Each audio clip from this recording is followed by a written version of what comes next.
Peace and grace to all. Peace and love to all. Look me in the eyes and take it for what it's worth. I love.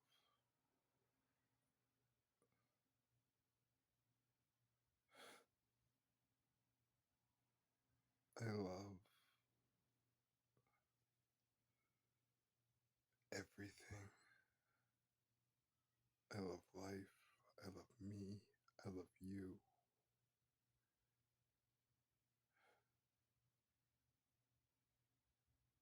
I just want to see you smile. I just want us all to be at peace. And I understand that in our understanding, we're doing what we think is best.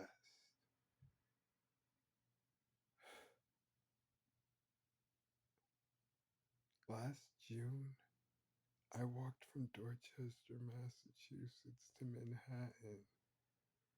It took me a week because I stopped a few times, spent a few days here and there. I spent a couple hundred of the miles on transportation, and I did that. A few years before, I was living in Manhattan, strung out on heroin, drinking alcohol, smoking weed, hanging out with another kid, taking care of a Chihuahua dachshund we adopted from his aunt, who had just had a litter of primarily girls, and there was no way in any hell that she was getting any of them neutered. She had a teenage son who wouldn't listen worth a damn, wouldn't clean his own room to save her life, or the little brother who was an angel. And I mean, like a divine being of otherworldly proportion beyond mundane understanding.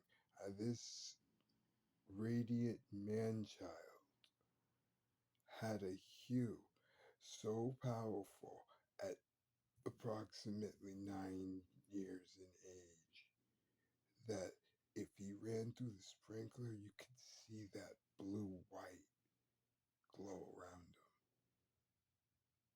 So, you want to talk about masters? If this child is allowed to run wild and do his thing, he might be one of the best things since, well, these are prophets, whew, if you will.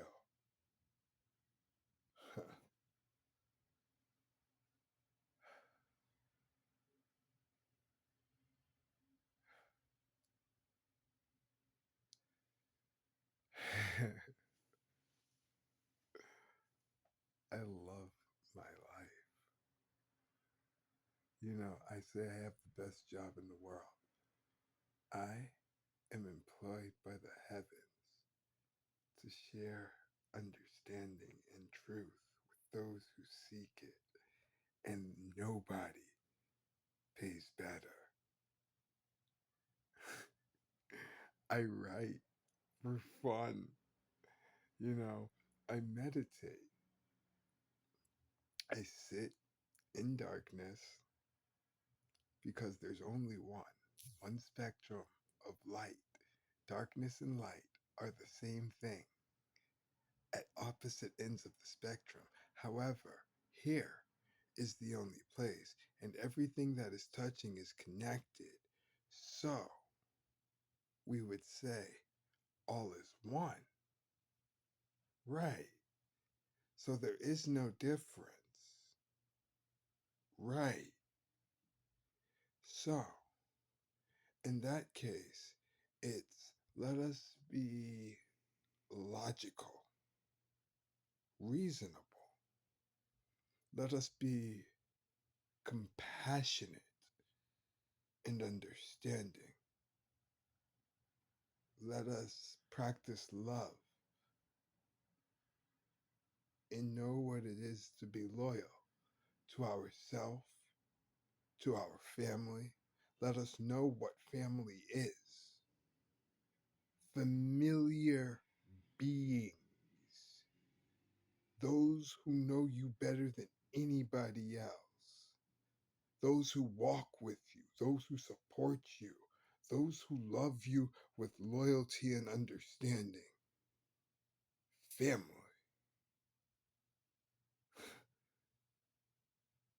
is forever.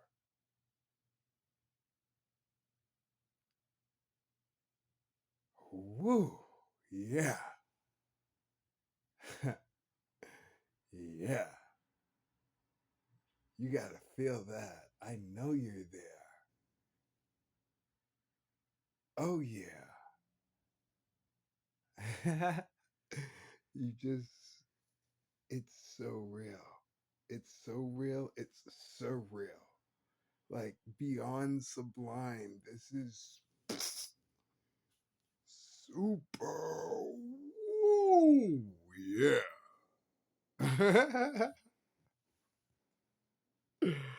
All right, all right, all right.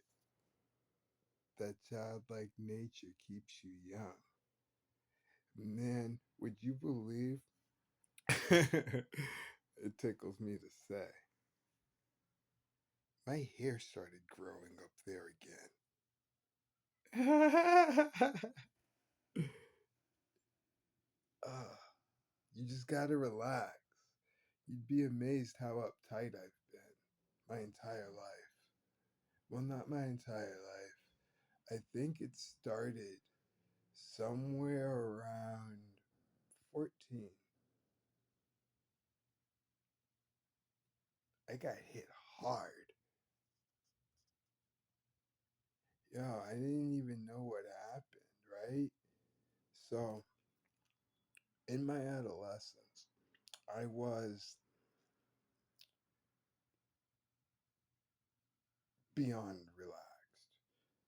I was more than malleable. I was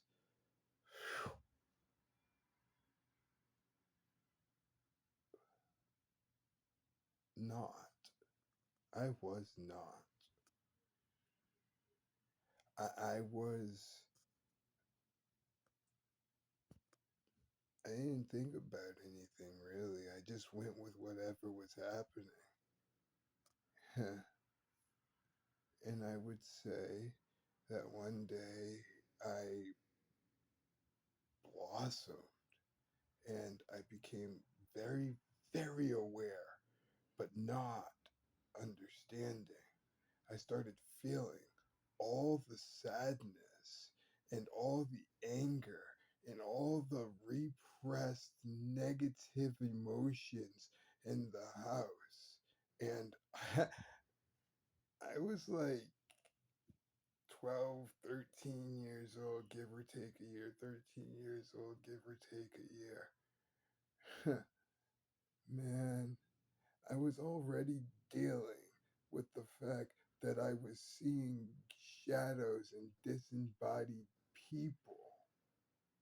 And I don't just mean like shadows, like the kind that passes when a car goes through the sun. I'm talking about shadows that have density, like like a darkness falls through the darkness of your room and you feel it thud on your bed. Shadows. Excuse me. Don't understand my position. Don't excuse me. Understand my position. This is deep